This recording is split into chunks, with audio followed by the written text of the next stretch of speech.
This is RC. It's your girl K Marie. Hey Wilk. It's your boy Black. Your girl Lady. And I'm Sir. And you listening to 2020. 2020. 2020. 2020. 2020. 2020 podcast. 2020. I did that one for you. Thank you for tuning into 2020 podcast.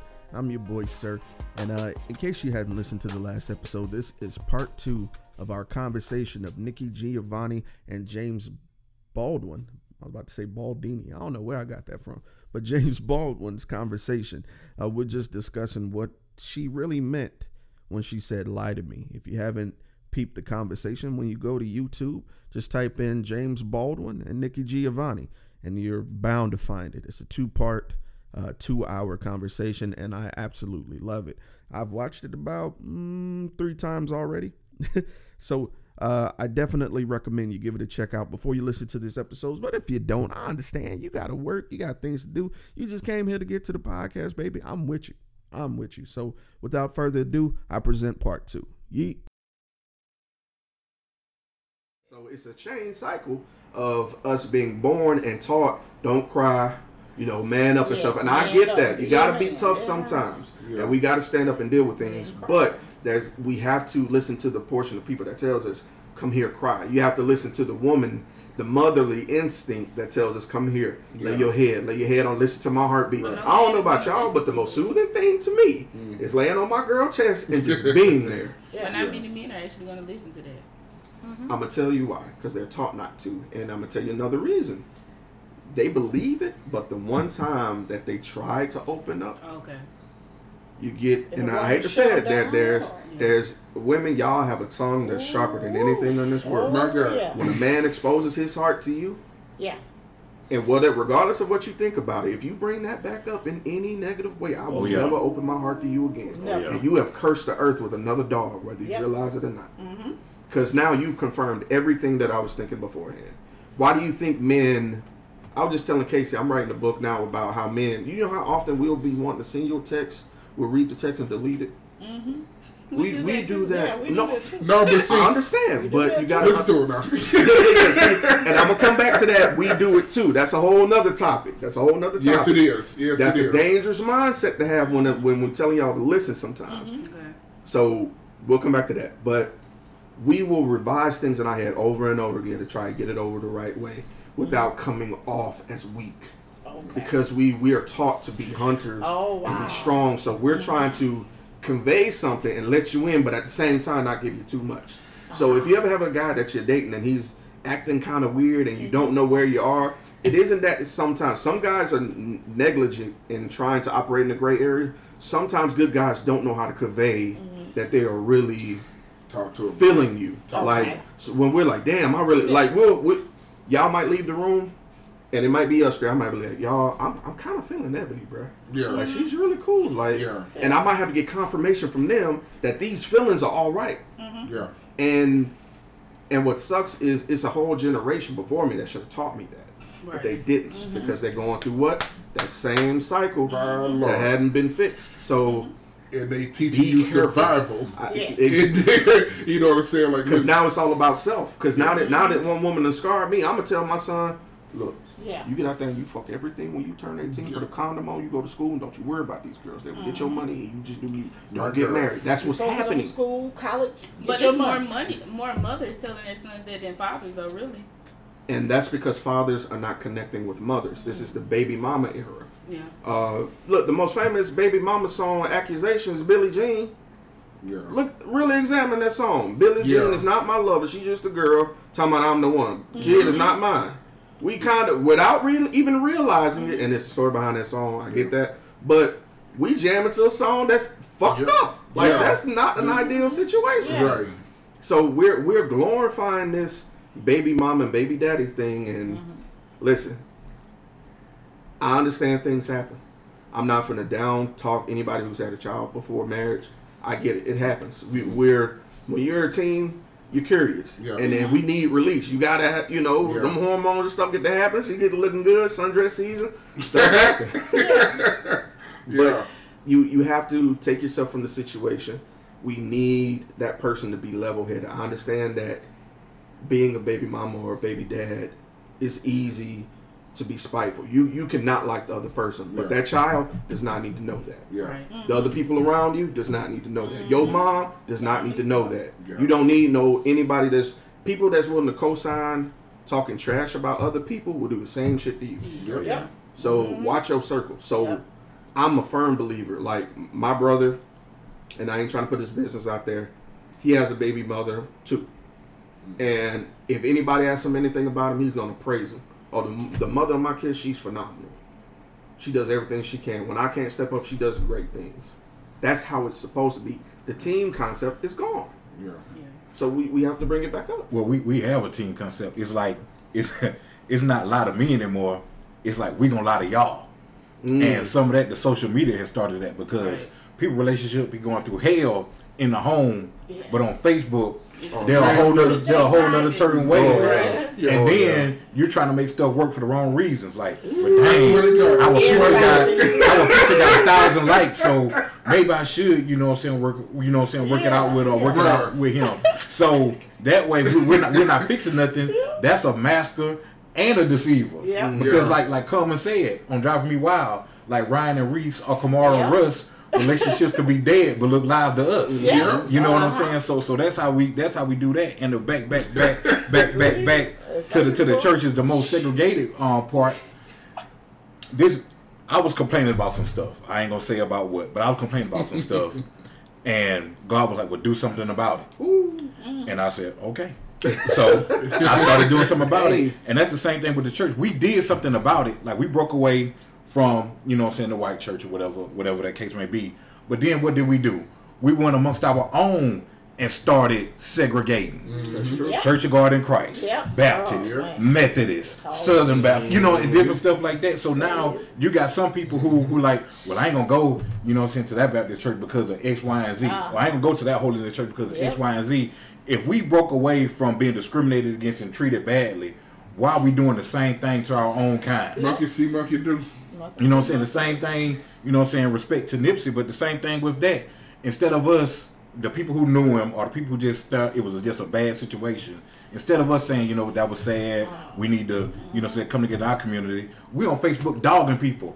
Oh, y'all should be like Nipsey. I wish there were more Nipseys around here. Y'all men ain't nothing. Y'all need to, It's like we get tossed to and fro with everything that goes on, and people put their, emotions instead of rationalizing what's really going on. It ain't the time to dog nobody because somebody just died. If anything, it's time to see what he did together in the community. And I don't care about him being a gang member, all that stuff. That's not the issue. But what he was doing in the community, people who dogging him in the church, not even doing that. Right. You know what I'm saying? And see, that right there, and people around me, they know I have an affinity for the y'all read comic books, y'all live on comic movies and stuff like that. You gotta see what you are. Man, look at okay, all right, then. See, anyway, the Batman, he's the dopest. He probably one of the dopest comic characters to me because of what he stands for. You know what I'm saying? And that, I think, is in line with what we're talking about right here. You know what I'm saying? I mean, the thing is that you take, for this particular instance right here, you take Thanos. I like Thanos. He's probably the perfect villain, simply because he's a Titan, but he's human. But then he had an objective. He had a thing. He was so hard pressed to get something done that he sacrificed everything to do it. Okay. Not that I agree with it, but in the first Avengers or whatever like that, he deserved to win as far as that much go. You know what I'm saying? Because he was decisive, especially with a lot of the stuff go. And you take the Batman right here. You know what I'm saying? The Batman, he something was going on. Gotham City, it was a mess. You understand? The dude, he killed his parents. Okay, I mean, he is like he could have went over here. He could have bought every politician or whatever like that and got it done. But now what he do is, I want to get out here. I want to kick somebody in their behind. You know what I'm saying? And that's pretty much what he did. He got out there, the Dark Knight. He got down there and he did what he became Batman. And so here's the thing with that. There was a thing that we were talking about emasculation. I think Nipsey, for the lack of a better term, I think he's perfect. He was a gangbanger.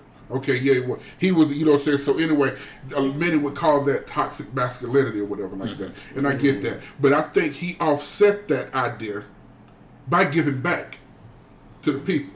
Okay, everybody knew that Nipsey was a gangbanger. He was representing Crip. He was doing all this stuff. He carried guns or whatever like that. He rolled with some bad people. But at the same time, though, he was giving back, and he was kind of offsetting that. He was not only he was probably going through his own thing too, but he was also giving back to the people and letting, you know what I'm saying, providing resources out here so that we can start seeing some changes. Like I say, a lot of the stuff that they say he did, I didn't hear about until this happened, or whatever the case may be. But they want to sit up there, they want to talk down on us. And like I said, you was talking about, you know, he mentioned something about, you know what I'm saying, like, okay, well, everything, you know what I'm saying, like, okay, we sit up there chopping up about one another. And I'm just sitting right here thinking, all these years, these women, they don't want to be approached no more. You know what I'm saying? They get tired of it. They just you know what I'm saying, it's always something. And so anyway, am I supposed to pursue you or not? You understand? Am I supposed to show interest in you or not? You understand? And so anyway, as a man, I don't necessarily know what I'm supposed to do anymore because of this aggressive feminine kickback. And I'm not saying that they don't have any reason, that they have no reason to feel the way they feel. What I'm saying is that I don't know where I fit in. And so anyway, you know, couple of women in my past, you know what I said. So anyway, if they acted aggressive toward, I'm 6'3", man. I'm a big dude, and I get that. And, you know, I can go out here and I'm telling you, whoop any man or woman, whatever like that. Not saying that for the sake of conversation out there, that I can. But you know what I'm saying. So anyway, but I know whether somebody can come and kick me, spit in my face or whatever, and the things I do to them would be so humane, they'll get mad at me even still. You understand? For me defending myself, for me standing my ground. And so anyway, so what I'm going to do is, and it was hard for me, and I just had to get a hold of the mindset about, well, my mom used to say, well, if they messing with you just walk away. And I'm like, I can't do that. Like, look, there's a lot of people out here with a Napoleon company. Who gonna mess with you, Howard? Who gonna mess with you big as you are? You'll be surprised. And so anyway, so me, I just step back. I'm more or less reclusive. If I see somebody getting done, I'm gonna go over here. I know what I can do. I'm scared of me. I'm not scared of you. You understand? And so anyway, and so, you know, and so when it comes to that right there, and when we dealing, you know what I'm saying, like I said, it's the same thing with dealing with women. It's dealing with, you know what I'm saying, all of that. I understand that. Like I say, it's a survival thing. I have it in perspective. I don't even know how to go about healing from that. I don't know if I should heal from that. I don't know if that's a thing, because this is an unnatural situation that we in. You know what I'm saying? Like, what am I supposed to do? You know, what are we supposed to, you know, how am I supposed to conduct myself? And so I'm just going to go over here. And so anyway, there's been some, you know, there have been some women who, you know, so they said that they don't want to. I'm fine. Yeah, there have been some, thank you. There have been some, you know, and so here's the thing, here's another thing too. And like I said, I'm not, you know, I can go on this forever, so I'm going to try to hush after this. But, but there was but anyway, what I realized is that, you know, so they say, you know, and I really needed to understand what they meant by dominant. I want a dominant male. And so anyway, I'm like, you know, so anyway, see me, you know, I'm thinking, you know, when I rampage, you know what I'm saying, I'm thinking, you want somebody to beat you up? I mean, you know what I'm saying, what's that? You know what I'm saying? They say, no, dominant, you know what I'm saying, just come up there and beat it. And I'm like, okay, and so anyway, all of these years, I realized that I had the definition, at least of what they was trying to convey as dominant, wrong. And so I'm like, okay, you know what I'm saying? And so now, and so anyway, the point that I'm making is, you know, no, you ain't finna go out there in public just smack no random woman on her behind or whatever. You know what I'm saying? You ain't just finna go and snatch her up and kiss her, you know, that you don't know her. No, you violating morals and ethics and all of that stuff, you know what I'm saying? That's dirty. Okay, but then if they like you, they want all of that. And so, and again, since me... If I like you, I don't want you smacking my ass. Because I don't know. I'm saying... if they like a friend. I'm saying, like, if they like you or in a remotely relationship atmosphere. Like, and so anyway, not like I said, I'm not saying that this is any of the dude out here. I'm saying I gotta walk on eggshells for me being, you know, and I was, you know, and I told another sister this. I said, look, you know, women, they can get out there, they can, you know, women, black women, they got that much more freedom than what we do. They can go out there, and they can probably pop off at the police. They might get tased or something, you understand, or whatever the case may be. But if I was to go out there and pop off at the cops, me being big as I am, you know what I'm saying, with the bass of my voice and the way I come, them boys, they probably finna tase me, they probably finna shoot me, and then say and pull up what I did back in whatever year, whatever, you know, so probably pull up my school records or whatever the case may be.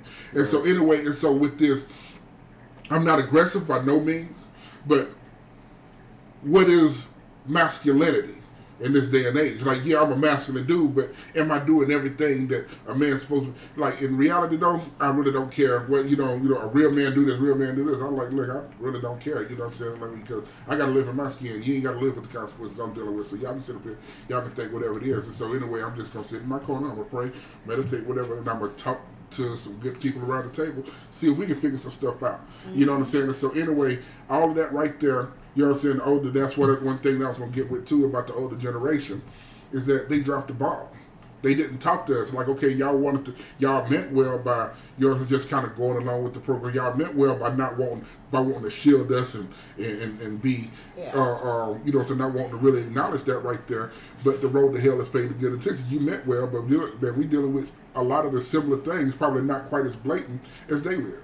You know what I'm saying? So anyway, with all of that right there, like, you know what I'm saying? Like, and then on top of that, a woman, they have an idea in their head what they think a real man's supposed to be, but what that's in their head don't really fall in line with, you know what I'm saying, the proverbial laws of physics in this case. You know what I'm saying? But so, I don't know. I say this time, just approach women. This for man and woman. Instead of approaching people, want a relationship off the top. You don't know them. Approach them with friendship. I want to get to know you. Approach everybody with, I don't care how fine it is, how spiritual they seem. I agree. Approach them with, I just want to get to know you. That's it. Now, as getting to know each other, if you vibing right and y'all feeling that extra stuff and y'all want to be together, then you be together. But don't approach it as, I want to be with you. You so fine, you so beautiful, you so handsome, you so smart and sexy. I want a relationship. You don't know that. Mm-hmm. You don't know. We need to take our time and get to know each other. And if you're approaching everything as friends, then you're not putting everything out there at first. And then when she say, I have a boyfriend, or I got an old man, or I'm not interested in you, you're not feeling as bad because you're not coming on too strong in the first place if you're approaching it as friends. Well, I agree with you with that, but there's a different sub group that's going on. And there are women nowadays, and men, who are entertaining others and stringing them along and getting a kick out of them. That's what I was going to say. It's so prevalent. I've seen some things. It's so many times where I've been a victim of it. It's just fun, you know. I'm just, you know, we're just talking. It's just, you know, I got my dude here, but I'm gonna hit you up when my dude get on my nerves or he at work. You know, I just need something to do. It's so prevalent. Yeah. It's so prevalent. It's scary. And they're more and more open about it. Yeah, it's something to celebrate. Yeah. You know, and it's talked about, you know, it's okay, you know, I'm just going to talk to my boo or my sugar daddy who don't want no sugar. Yeah. What kind of ish is that, man? It's all kind of stuff going on. Yeah. So, going back to a couple points y'all made together as far as separation in spirituality and church, their perspective, and if you watch them, I would say it's easy to take what they say as if they were atheists, but they're not. They're just free spirit. Yeah, agnostic at its worst, I'll say. They believe that the concept of God to white people is different than the concept of God to black people. Two separate entities. Because Nikki made it a point to say, yeah, we took Jesus and we made him ours. You know, but that's the thing. That's another thing she mentioned too. How we just hold on to Jesus. We don't even. If you stunt your toe, you're more likely to say, "Oh Jesus," than you are, "Oh God." Right. For some reason, we take Jesus more than we take God. We only use God when we need something. We don't really call on Jesus we don't really call on God when Brent ain't getting. When.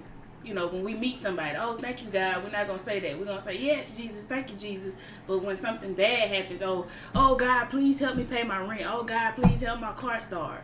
It's God when you're in trouble, but it's Jesus when something good happens. Like you had something to say?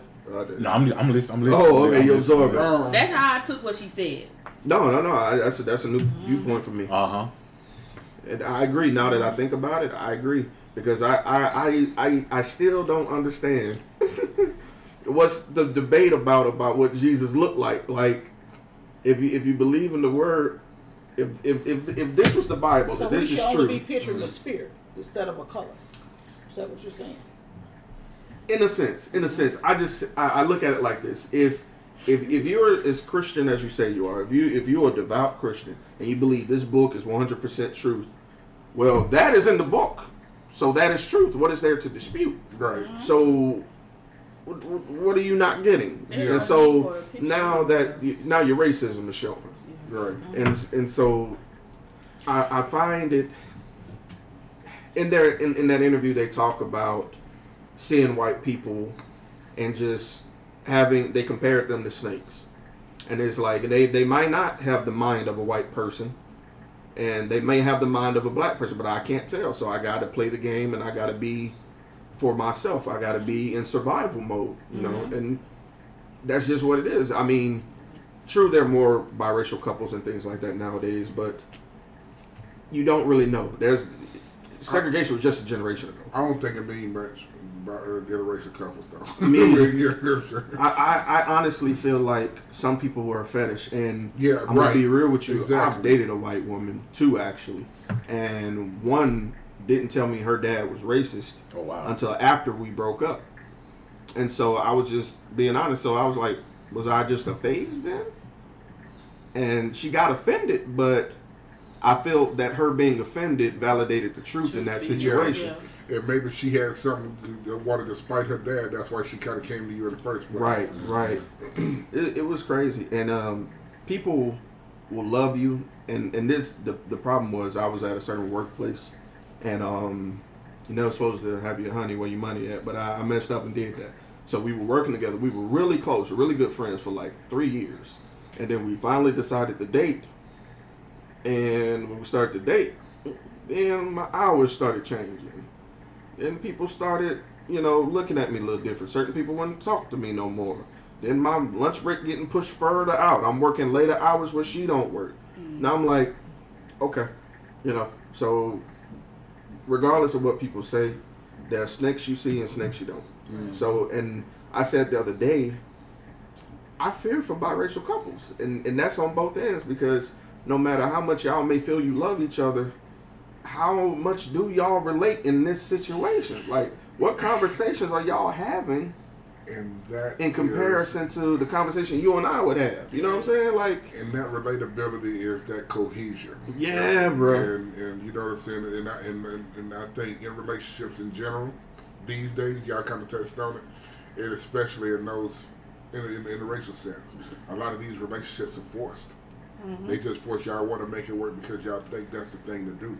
It's not necessarily the case. Yep. I have a question. Since we were just talking about Jesus, race, church, kind of all together, I ran across something. It was on social media. It was pretty much saying how rich the black churches are.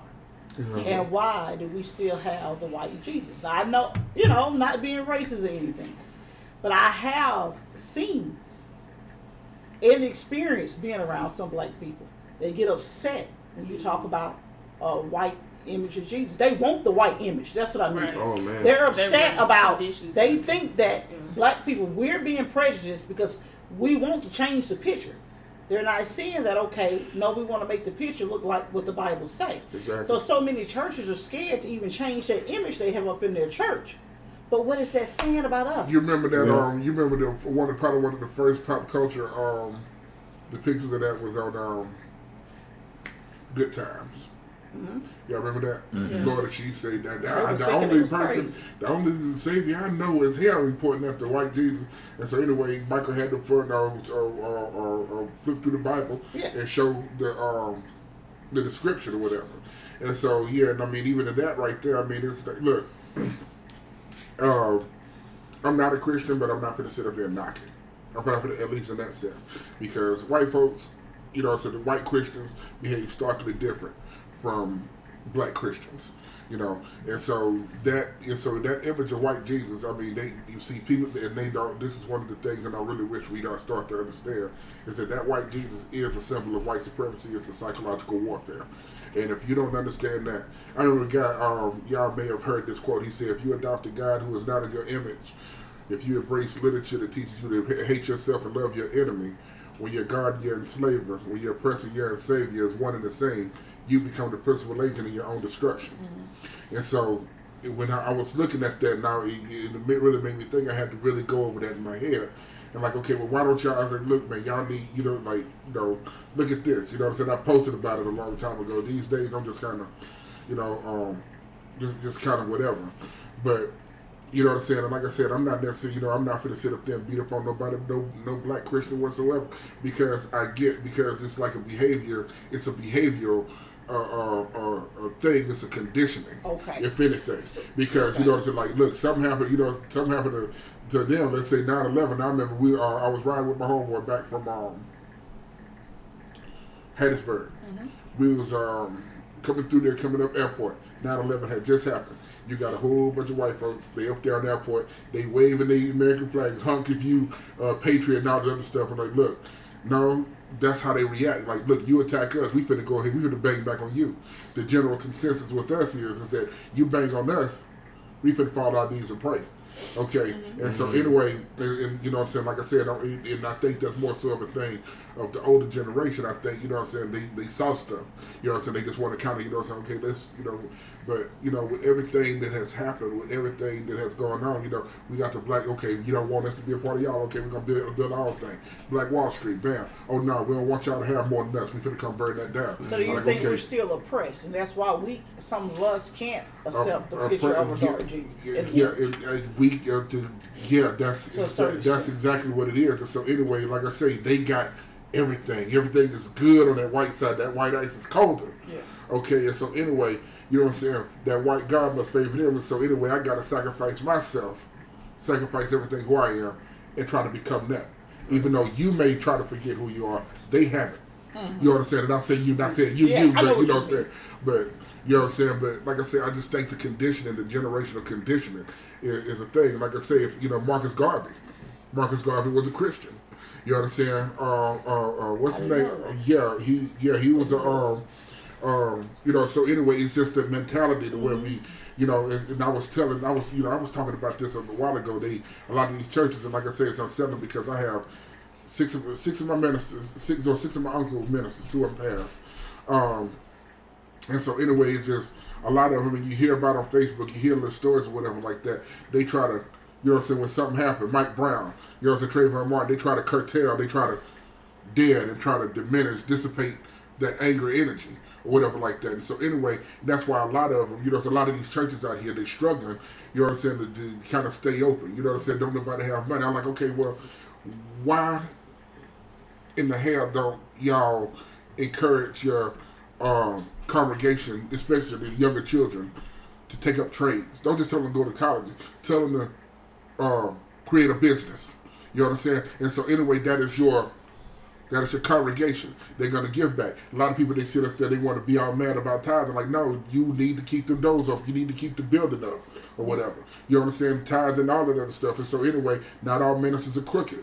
Yeah. You know what I'm saying? And so anyway, and so look, and there's a thing, like I say, and then, like I said, and I can get real deep into it, but, like I said, I'm trying to really stay here, but it's a reflection, and I think it's that conditioning. A long time ago, you know what I'm saying, in those slavery days, there was somebody sitting in church. Oh, it's a whole bunch of black folks right here together. Somebody have one of the house slaves, or somebody or one of the white people up in there. They sit in the church, making sure y'all ain't plotting on us to burn their plantation down to take us out, whatever. And so they got somebody or whatever the case may be. And I just think that's one of the things that has kind of carried over. And if you talk about doing too much or whatever like that, a lot of times they have that tax exempt status threatened, and they don't want to do that. So anyway, that's why our communities are still in the way when you ought to be doing outreach. Because if people were to be Christ-like, Christ went out there in the streets. He said, "Now everybody in the temple, everybody in the temple, they did did that right there. They knew they knew what they had to be. Okay, but I'm finna go out here and I'm finna go. We was talking about this. You know what I'm saying? You know, so he healed the blind. You bear testament to that power. You bear testament with somebody who could pretty much destroy you and sit there and you're like, okay, I seen what that man can do.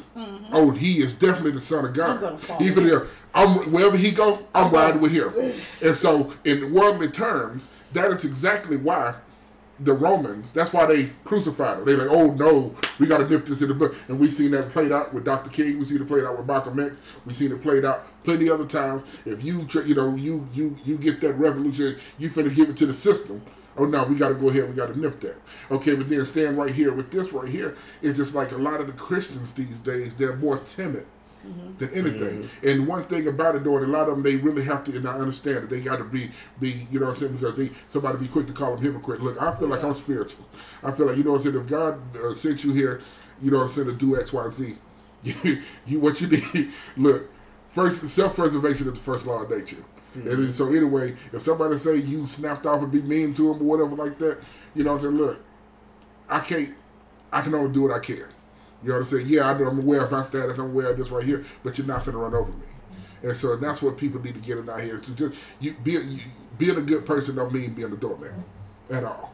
And you know, well, in the grand scheme of things, his color don't matter. But biblically, he was olive. You know what I'm saying? Feet of brass and stuff like that. It's not a church anymore, but the steeple is a venue now. If you go up to where the church was at, on one side of the mural, it's an olive Jesus. On the other side of the mural, it's a black Jesus down there. You know, so I asked some people, I said, did y'all know that? They're like, no. They're like, I didn't know it was that. In the majority of the black churches here, you know, they have the depiction of Jesus, which was, I think his name was Cersei, the picture, yeah, that's the actual picture that they show of him or whatever. But with the case of that, if it was a movie about Jeremy, would you want Tom Hanks playing you? You know what I'm saying? Like you still get money, and it's the story. It may say the story of Jeremy Evans. You know what I'm saying? But you don't want. You know what I'm saying? Even though your message is getting out there, your life is getting out there, Tom Hanks doesn't depict who you are. Right. Even though your message get out there, it's still a lie in the sense that, you know what I'm saying, that's not who you are, who you resemble. Yeah. So with the thing, exactly. So with the thing with the church, once again, it comes to pretty much us segregating one from another. Because I'm a firm believer that the work is outside the four walls. Come on. And when I don't know if y'all remember, well, I'm pretty sure I do remember when we was doing dumb stuff and all these young guys was killing all these black women. You know what I'm saying? I was like, okay, well, we need to, you know what I'm saying, we need to do something. And it died down. So before that, I was doing outreach because everybody like, oh man, Mobile need to come together. We need to do outreach and stuff like that. So I put, I'm gonna be doing outreach Saturday, starting at 10 o'clock. Let me know where y'all want to meet me at. I'm gonna be starting in this neighborhood or whatever like that. People like, yeah, we're going to get to do it. People to inbox me, yeah, man, shoot me your number. You know how many I did that outreach 5 weeks in a row on Saturday. You know how many people showed up with me? 2.